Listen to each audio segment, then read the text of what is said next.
नमस्कार लाडक्या बहिणींनो, स्वागत आहे तुमचं आपल्या चॅनलवर. फेब्रुवारीचे 1,500 रुपये तर येतील हो, पण आमचे ते नोव्हेंबर आणि डिसेंबरचे थकीत पैसे कुठे गेले?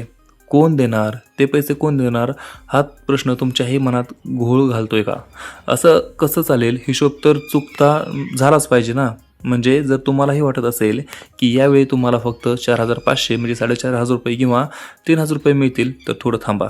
आजचा हा व्हिडिओ तुमच्यासाठी डोक्यावरची पट्टी, तुमच्या डोळ्यावरली पट्टी काढणारा ठरेल. शेवटपर्यंत नक्की बघा, कारण अर्धवट माहिती नेहमी धोक्याची असते. फक्त फेब्रुवारीचा हप्ता बहिणींनो, ही गोष्ट एकदम क्लिअर डोक्यात फिट बसवा.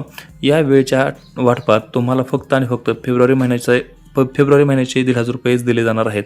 ज्या बहिणींचे आधीच हप्ते थकीत आहेत त्यांना ते पैसे या टप्प्यात तरी मिळणार नाहीत.